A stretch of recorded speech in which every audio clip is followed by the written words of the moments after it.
Graça e paz, amados, família linda, pescadores de almas. Bom, queridos, vamos para mais aí um estudo da palavra, versículos que alimentam, já agradecendo a irmã Marilene, ela que solicitou um spoiler, né, do capítulo de Gênesis, capítulo 38 do livro de Gênesis, é um capítulo muito rico e com certeza nós vamos crescer na graça e no conhecimento. Eu vou tentar fazer um resumo do resumo aqui, porque é muito rico, mas eu vou tentar fazer o possível, né? Claro, através do Espírito Santo de Deus, né?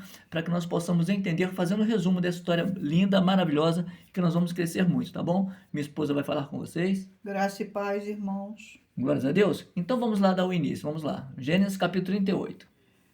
A partir do versículo 1. Por essa época, Judá deixou seus irmãos e se hospedou com um homem de Adulão, chamado Ira. Ali Judá encontrou a filha de um cananeu, chamado Suá, e casou-se com ela. Depois de ter relações sexuais com ela, ela engravidou e deu à luz um filho, ao qual Judá deu o nome de Er. Pois é. Então nós temos que entender primeiro quem é esse Judá. Bom, esse capítulo 38 de Gênesis, ele está falando de Judá. Judá era o irmão mais velho dos irmãos de José. Lembra de José, que foi vendido pelos irmãos? Pois é. Esse aí, Judá, é o irmão mais velho de José, tá? E após, né, houve a venda de José, tudo, e ele se destaca, ele sai então, tá? Diz aqui que ele se afasta dos seus irmãos e se hospeda na casa de um adulamita chamado Irã. Né? E ali Judá viu a filha de um cananeu. Tá? Primeiramente, ele começa a se chegar perto de um povo que não era da vontade do Senhor. Tá? Existia tribos na época, né? Ele não podia se juntar com outras tribos, mas mesmo assim ele se junta lá e ele se apaixona por uma mulher. Ele se apaixona, aqui diz no versículo 2, né? Judá viu a filha de um cananeu chamado Suá, ele a tomou por mulher e teve relações com ela, tá? E claro, ela ficou grávida, né? Então nós vamos ver aí que essa mulher, onde Judá se casou, ela teve 3 filhos, tá? O nome do primogênito é Er, que significa acordado. Ela teve também mais um filho chamado Onã, tá? Que significa forte. E teve mais um filho chamado Selá. Eu estou aqui tentando fazer um resumo, tá? Selá, que significa petição, tá? Então nós vamos aí dar a sequência para nós entendermos mais um pouquinho. Mas de imediato, se fixem nisso que eu estou falando com vocês, tá? Judá era o irmão mais velho de José, ele sai dentre a parentela dos seus irmãos, tá? E ele vai e se junta a Adulamita, né? Se junta a outra tribo, se junta a Irã, e ali ele conhece a filha de um cananeu, esse cananeu se chama Suá, né? Coabita com ele, ela tem 3 filhos. Vamos seguir. Judá escolheu uma mulher chamada Tamar para Er, o seu primogênito. O primogênito de Judá, foi considerado perverso pelo Senhor. Por isso o Senhor o matou. Ok. Então aqui não diz o porquê, mas é bem claro que o primeiro filho, o primogênito, tá? Ele foi mal, né? Então Judá escolhe Tamar, tá? Tamar, atenção, Tamar era uma cananeia, tá? Então ele escolhe ela para ser esposa do seu primeiro filho, né? O primogênito, né? O Er. Mas esse Er, como diz a própria palavra aqui, tá? O Senhor não se agradou dele. Ele não fazia as coisas condizentes. E aí, o que fez? O Senhor, então, eliminou a vida deste homem. Ele não condizia com aquilo que Deus esperava dele. Vamos para o versículo 8. Então Judá disse a Onã: vá e tenha relações sexuais com a mulher do seu irmão. Cumpra as suas obrigações de cunhado para com ela e dê uma descendência ao seu irmão. Ok, nós vemos aqui que aqui já está existindo o quê? Um propósito. Propósito de amplitude de uma descendência. E vamos ver que isso já está na lei, tá como nós vamos ver lá em Deuteronômio. Minha esposa vai ler aqui, vamos lá. Deuteronômio 25, do 5 em diante. Se 2 irmãos morarem juntos e um deles morrer sem deixar filhos, a sua viúva não se casará com alguém de fora da família. O irmão do marido se casará com ela e cumprirá com ela o dever de cunhado. O primogênito que ela tiver levará o nome do irmão falecido, para que o seu nome não seja apagado de Israel. Ok, deu para entender aí? Então isso aí gera uma tradução, tá? Desde lá da lei que Deus deu a Moisés, tá? Ou seja, falecia o marido, né? E se o cunhado, né? O cunhado, então ele tinha a obrigação de dar sequência àquela linhagem, tá? Então o que Judá fez? Né? Morreu Er, ele chega para Onã e fala, olha, tenha relações com a mulher do seu irmão, cumpra a obrigação de cunhado e dê uma descendência ao seu irmão. Essa descendência teria o nome, tá, de Er. Embora o cunhado tivesse tido relacionamento, aqueles filhos, tá, dariam a Tamar, tá, como é que se diz? Uma condição de sobrevivência, né, porque a mulher não tinha voz na época, tá bom? E os filhos dela teriam assim sido da linhagem de Er, embora ela tivesse coabitado com o outro filho, tá, que seria o Onã. Vamos continuar. Gênesis 38, 9. No entanto, Onã sabia que a descendência não seria sua. Assim, toda vez que se deitava com a mulher do seu irmão, derramava o sêmen no chão para não dar descendência ao seu irmão. O que ele fazia foi perverso aos olhos do Senhor, por isso também o matou. Ok? Então nós vemos aqui, entendeu? Ele não queria que a descendência, né, crescesse. Não, não. Então, veja só. Então, o propósito de Judá, né, o pai de Onã, falou assim: olha, agora você vai ter que relacionamento, como diz a lei, para que se estabeleça, né, uma linhagem do seu irmão que já é morto, seu irmão mais velho Er. E ele vai, só que ele vai falar: não, não, eu não vou, não, minha descendência que tem que crescer. Então já ele não está mais querendo o propósito, mas ele se vincula ao prazer. Ele não viu Tamar como uma mulher que também estava se dando, tá? Numa, digamos assim, em algo categoricamente, né? Uma coisa assim profissional, digamos assim, apenas para ter filhos e frutos na sua descendência, que a sustentassem. A intenção dela era essa, porque ela sabia que tinha esse ritmo naquela época, mas já a intenção de Onã era apenas se aproveitar de Tamar, se aproveitar, ou seja, ele está tendo apenas prazer, mas não o propósito dentro de um amor e de uma paternidade. Vamos seguir então mais um pouquinho. Então Judá disse a Tamar, a sua nora: fique como viúva na casa do seu pai, até que Selá, o meu filho, cresça. Ok. Disse isso. Deixa ela repetir, vou atrapalhar ela sem querer, vamos lá. Então Judá disse a Tamar, sua nora: fique como viúva na casa do seu pai, até que Selá, o meu filho, cresça.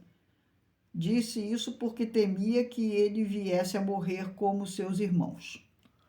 Ok, então vamos lá. Então vamos repetir aqui, tá? Judá escolhe o filho mais a Tamar para o filho mais velho Er. Er morre, tá? Então aí o seu irmão Onã, Judá, fala: olha, tenha relacionamento com a sua cunhada para que haja descendência.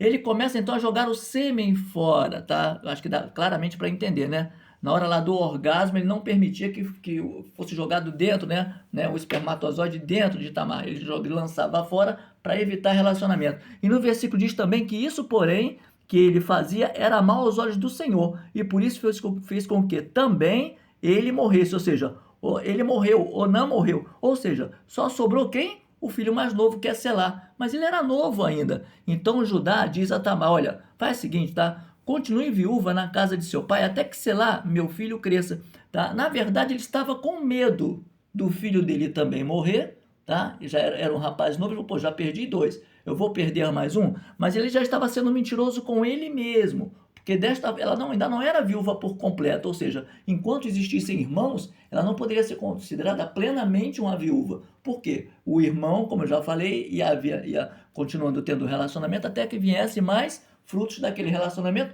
para continuar a linhagem do primeiro filho, que foi ele, tá? Então aqui nós vemos aqui o medo de Judá. E tudo bem, ela aceitou, então ela volta para o seu pai, tá? Então tá dizendo aqui, né? Então Judá disse a ela: olha, volte, né? Vá para a casa do seu pai, até que, sei lá, meu filho cresça, né? E depois ele pensava: bom, é para que não morra também este como os seus irmãos. E assim Tamar se foi, passando a morar na casa do seu pai. Vamos continuar. Tempos depois, morreu a mulher de Judá, filha de Suá. Depois de ter sido consolado, Judá foi com o seu amigo Ira, o adulamita, ver os tosqueadores do seu rebanho em Tina. Ela trocou as roupas de viúva, cobriu-se com um véu e foi sentar-se à entrada de Enaim. Muito bem. Então, atenção. Ele morre, tá? O outro filho morre, tá bom? Ela está na casa dos pais. E aqui diz, tá? Que tempo depois morre a esposa de Judá, tá? Que era a filha de Suá. E quando terminou aquele período de luto de Judá, tá? Eles começaram a fazer tosqueamento das ovelhas para uma festa em Tímina. Então, ele vai, né? Ele vai até essa festa. Vamos continuar lendo aí. ela fez isso porque viu que, embora Selá já fosse um homem feito, ela ainda não havia sido dada a ele como esposa. Quando a viu, Judá pensou que fosse uma prostituta, porque ela havia coberto o rosto. Não sabendo que era sua nora, dirigiu-se a ela à beira da estrada e disse: Venha, quero me deitar com você. Ela lhe perguntou: O que me dará para deitar-se comigo? Ele respondeu: Eu mandarei para você um cabritinho do meu rebanho. Ela disse: Só se você me deixar uma garantia até mandá-lo. Ok. Então vamos lá. Então, você entendeu a história até aí? Ela volta para a casa dos pais, Tamar volta para a casa dos pais, mas ela entende, tá? Ela fica sabendo que Judá vai participar dessa festa. E o que que ela faz? Ela tira suas roupas de viuvez, tá? E ela cobre-se com um véu, se disfarça e se senta à entrada de Enaim, no caminho de Tímina. Nós vamos falar um pouquinho sobre o que que ela fez, a atitude dela mais à frente, tá? Porque ela sabia que Selá já era homem e ela não lhe havia sido dada por mulher, ou seja, ela entendeu que na verdade a intenção de Judá era não dar o filho com medo de que o filho morresse, como se ela fosse culpada. Sabia que ele não ia dar. Então ela fez isso, ela se travestiu, tá? Então, como diz aqui, tá? Se dirigiu ela ao caminho e lhe disse, tá? Aliás, ele, né? Ele se dirigiu a ela e disse, ó, venha, quero ter relações com você. Ou seja, ele não reconheceu. Ela estava com um véu, como uma prostituta ali no caminho, né? E ele falou assim, olha, eu quero ter relacionamento com você. E ela respondeu, o que você me dará para ter relações comigo, tá? Então, veja só, olha o jogo de sutileza aí. Então, você vê que, na verdade, em nenhum momento está havendo amor. Está havendo propósito, tá entendendo até aí? Está havendo propósitos, está havendo prazer, mas não está havendo amor. Então, vamos continuar. Que garantia devo dar-lhe? Ela respondeu: O selo com o cordão e o cajado que você tem na mão. Ele lhe entregou os objetos e teve relações com ela, sexuais com ela. Assim Tamar engravidou dele. Então perguntou aos homens do lugar: Onde está a prostituta cultual que costuma ficar à beira do caminho de Enaim? Ok. Então vamos lá, tá? Então a primeira coisa que ela falou bem assim, ele falou assim: olha, eu vou te dar um cabrito. Ela falou: que garantia que você me dá que você vai mandar o cabrito para mim? Aí ele respondeu: que garantia eu posso deixar com você? Olha o que ela diz: o seu selo, atenção, anote aí: seu selo, o seu cordão e o seu cajado. Então note que esse Judá ele já foi covarde lá atrás, mas apesar da covardia dele em vender José, ele que falou bem assim: ó, não vamos matá-lo não. Se a gente matar ele, nós vamos ter nem lucro. Vamos vender ele, tá? Vamos vender o nosso irmão, vamos pegar algum dinheiro. Então ele teve essa ideia. Na verdade, ele poupou ali a vida de José, né? Ele nem entendeu, mas foi Deus que colocou, né? Para que ele poupasse ali. Mas note que aqui ela fala assim: olha, que garantia que eu vou ter? Aí ele fala o quê? Ela falou assim: olha, eu não sei. Ela falou assim: olha, então faz o seguinte. Então ela disse: ó, o seu selo, seu cordão e o cajado. Vamos partir um pouquinho aqui, tá?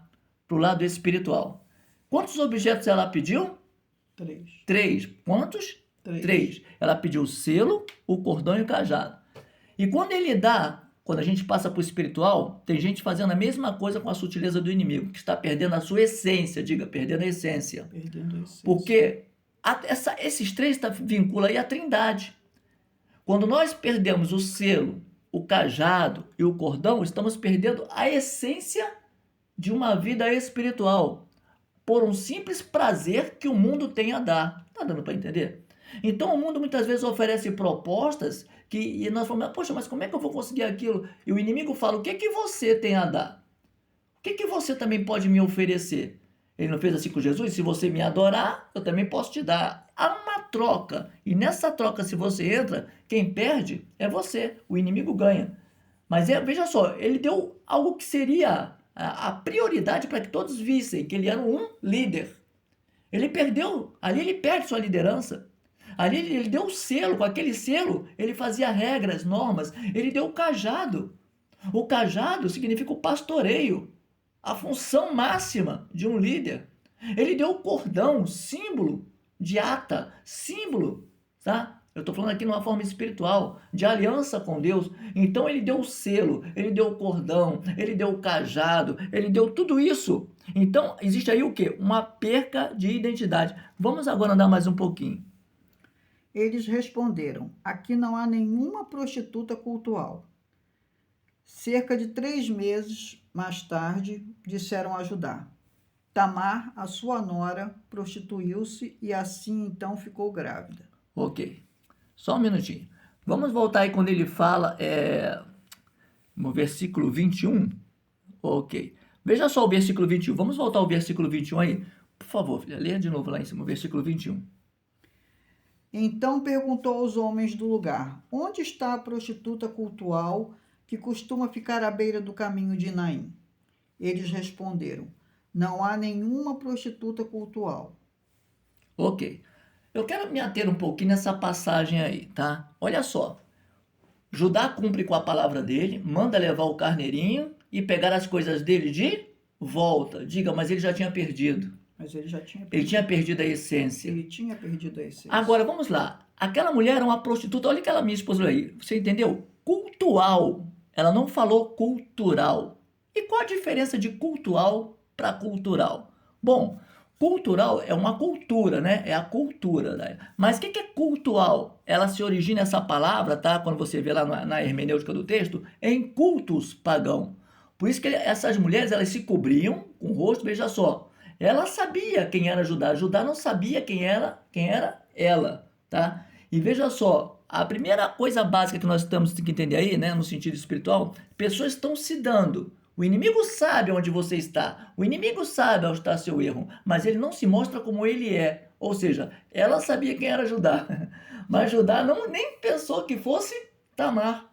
Você está entendendo? Então aí ela tornou-se o quê? Ela falou assim: eu vou tirar essas minhas vestes de viuvez, vou colocar aqui, né, aquelas roupas, vou me cobrir com o véu como uma prostituta cultual. E por que cultual? Volto a dizer, cultual significa o quê? Que naquele tempo, tá, era normal fazer culto, tá, entre relacionamentos com mulheres, tá?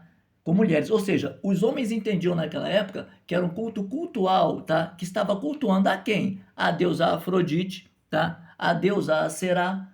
Então, essas mulheres eram conhecidas como prostitutas cultuais. E é por isso que o homem pergunta: cadê a prostituta cultual que estava aqui? E ninguém fala: não, aqui não tem, não tem, não, mas estava aqui, entendeu? Então ele entende. Eu só estou dando esse detalhe para vocês entenderem então o que é a prostituta cultual, tá? Então são cultos que eram feitos, tá? E essas prostitutas ficavam com o rosto coberto, dava impressão aos homens, por não ver o rosto delas, que estavam tendo relacionamento com deusas. Só para você ter uma ideia que complicado que era, né? Mas vamos continuar mais um pouquinho. Cerca de 3 meses mais tarde, disseram a Judá: Tamar, a sua nora, prostituiu-se e assim ficou grávida. Então Judá exclamou: tragam-na para fora e queimem-na, viva. Ok. Então vejam só, Judá nem passava pela cabeça dele que ele teve um relacionamento com Tamar. Você está dando para entender? Você está dando para entender? Então ele nem passava pela cabeça dele. Só levaram a ele o seguinte, ó, sabe a tua nora? Pois é, ela estava se prostituindo, eu fiquei sabendo que ela estava se prostituindo lá e está grávida já de 3 meses. Está próximo já de dar à luz, não sei o quê. Ele ficou revoltado, porque ele não sabia. Ele não sabia o que tinha acontecido, tá bom? Então, veja só, ela se travestiu de prostituta, ele não sabia, vamos continuar lendo mais um pouquinho. Quando ela estava sendo levada para fora, mandou o seguinte recado ao sogro: estou grávida do homem que é dono dessas coisas. Disse ainda: veja se o Senhor reconhece a quem pertencem este selo, esse cordão e este cajado. Amém. Você está entendendo aí? Ou seja, não tinha limites na vida de Judá. Quando ele reconheceu, ele deu uma de bom moço. Ele deu uma de bom moço. Tá? E ela, com certeza, também deu uma de esperto. Então, tudo aí que nós estamos vendo nesse capítulo, que deu um jogo, aonde falta amor. Propósito de aumento de linhagens, né? Ah, o irmão morreu, o outro filho tem relacionamento. Não, mas eu vou jogar o sêmen fora, tá? Eu vou apenas me aproveitar. Deus está vendo. Judá não viu que no relacionamento, né, com Tamar, o Onã estava jogando esperma fora. Judá não viu, mas Deus viu e matou ele. tá? Então, quer dizer, sobrou Selá, mas o Judá, não, é meu filho mais novo, ele vai morrer também, não vou. Então, sempre quando nós colocamos, tá? A linha que nós entendemos à frente da linha de Deus, dá problema. E note que aqui, eu sempre falo da sutileza de Tamar, porque o inimigo é assim. Então, quando ela já vai para ser queimada, ela fala com você, tudo bem, tranquilo, mas leve essas coisas aqui, ó. Veja se este homem que está aí me condenando, se ele reconhece este selo, este cordão e este cajado. Quando ela falou isso, até os soldados que viram aqui, ih, sujou, né? Isso aqui é do Judá. Então, aí levou para ele, levou para Judá, tá? Então nós temos que entender o seguinte, tem coisas, querido, no mundo espiritual, que pessoas aqui fisicamente não vão ver. Talvez pecados ocultos, talvez palavras ocultas, né? Talvez uma coisa na igreja, fora da igreja outra, mas o inimigo e Deus está vendo. Deus mais ainda que ele é onipotente, onipresente. O inimigo não, ele observa, ele observa. Ele não é onipresente, nem onipotente, nem onisciente, mas as suas atitudes, como foi a de Tamar, o inimigo faz que se mostre ao mundo, para que o homem seja envergonhado, assim como a mulher, tá bom? Então, quando ela falou, leve isso aqui, eu vou ser queimada, tudo bem, estou grávida assim, mas leve isso aqui para este homem, veja se ele reconhece, manda ele puxar pela lembrança. E claro que o cajado já tinha a sigla dele, o cordão já tinha a esfinge dele, não teve como, vamos lá agora andar mais um pouquinho. Judá os reconheceu e disse, ela é a justa, não eu, pois eu devia tê-la entregue a Selá, o meu filho. E ele nunca mais voltou a ter relações sexuais com ela. Então veja só, o que diz aí? Que ele a recolheu, não colocou mais ela, né, exclusa, porque foi muito fácil para ele, volta para casa do seu pai, você está viúva, deixa... Ela não estava plenamente viúva, porque pela lei ainda tinha filhos. Então ele já exclui, e quando ele vai, e ela sabe que ele vai, ela fala assim, ah tá, ele vai pensar que vai me enganar, eu que vou enganar ele. E começa aquele jogo falso. E o que está acontecendo no mundo de hoje? Jogo falso. Jogo que realmente você está pensando que está indo com a pessoa certa. E por que isso? Porque existe pressa em relacionamentos. Judá explica o fim aqui de todo relacionamento apressado. Do outro lado tem sempre alguém, né, querendo saber qual a vantagem que vai ter. Então nós entendemos isso aqui, tá? Então ela fala bem assim, olha, e ele fala o quê? Olha, realmente, tá? No versículo 26, ele diz aqui, ó, Judá exclamou, reconheceu, disse, ela é mais justa do que eu, porque eu não a dei a meu filho Selá, tá? Então ele entende que tudo que ele fez, tá? Sempre querendo ser o mais esperto, como muitas pessoas têm, tá? Então a palavra de Deus diz em Provérbios que o que se julga sábio se enrola na sua própria estutícia, tá? E essa mulher Tamar, embora também tenha agido até de uma forma que eu creio que não foi da vontade de Deus, mas ela fez ele ver que quando ele fosse cheio de sede para ceifar a vida dela, ela mostrava exemplo. Ou seja, Judá errou com seu irmão José, ele errou com o irmão José, ele erra com Tamar, tá entendendo? Assim como Davi errou com Urias, tá? Errou com Urias, levando aquele homem, sabendo quem era a mulher de Urias. Então você vê que existe tudo um propósito, aonde o foco e as luzes pairam aonde? No prazer. O importante é o prazer, o importante é ser feliz. E nós não entendemos o propósito legal de paternidade. Deus, através do seu amor, coloca em mim e em você, no nosso interior, ele gera em nós o Espírito Santo. O Espírito Santo para que nós tenhamos uma vida ilibada, tenhamos uma vida com propósitos, tenhamos uma vida que realmente nós reconhecemos automaticamente quem é o nosso Pai. O nosso Pai é fiel, diga glória a Deus. O nosso Pai é responsável, diga glória a Deus. Ele nos reconhece desde o ventre da nonossa mãe e compete, às vezes, compete melhor só a nós, o adorarmos e entendermos que só Ele é Deus. Vamos caminhar mais um pouquinho. João 3,16. Porque Deus tanto amou o mundo que deu o seu Filho unigênito para que todo aquele que nele crer não pereça, mas tenha vida eterna. Glórias a Deus. Então tá aí, ó, propósito de Deus. Oh, glória, né? Propósito de Deus nesse spoiler maravilhoso aí, né? O propósito, ele amou o mundo. Quando diz o mundo, não é terra, é eu e você. Amou as pessoas de tal maneira que deu seu único filho, para que todo aquele que nele crê, quebra-se mais uma vez o vínculo da predestinação para quem crê aí, ó. Todo aquele, ou seja, a opção é minha e sua de crer ou não crer. não pereça, mas tenha vida eterna. Então o propósito de Deus, diga, o propósito de Deus O propósito de Deus é fiel. é fiel. Vamos continuar. Lucas 15, 20. A seguir levantou-se e foi para o seu pai. Ele ainda estava longe quando o pai o viu, o qual, movido por compaixão, correu, abraçou fortemente e ternamente o beijou. Glórias a Deus. Diga assim, prazer Prazer do pai do pai em ver o filho em arrependido. ver o filho arrependido. Então, um propósito, que todos nós viemos à salvação. Prazer, o filho numa vida toda torta. O filho vinha longe e falou, meu Deus, o que eu vou falar com meu pai? Pera, eu vou falar, pai? Porque o pai olhar de longe não quer saber. Diga, o pai O pai está sempre disposto está sempre disposto a dar uma nova a oportunidade, dar uma nova porque ele tem oportunidade, prazer porque ele tem naqueles que o buscam. prazer naqueles que o buscam. Aleluias. Então, o prazer aqui de Deus, tá? Não é um prazer comum, não é um prazer no relacionamento sexual, não, mas é um prazer de ver pessoas entendendo que só Ele muda situações, que Ele é um Deus do impossível. Mas vamos mais um pouquinho. Romanos 8,16. O próprio Espírito testemunha ao nosso espírito que Aleluias. somos filhos de Deus. E se somos filhos, também somos herdeiros de Deus e co-herdeiros com Cristo. Se de fato sofremos com Ele, também com Ele seremos glorificados.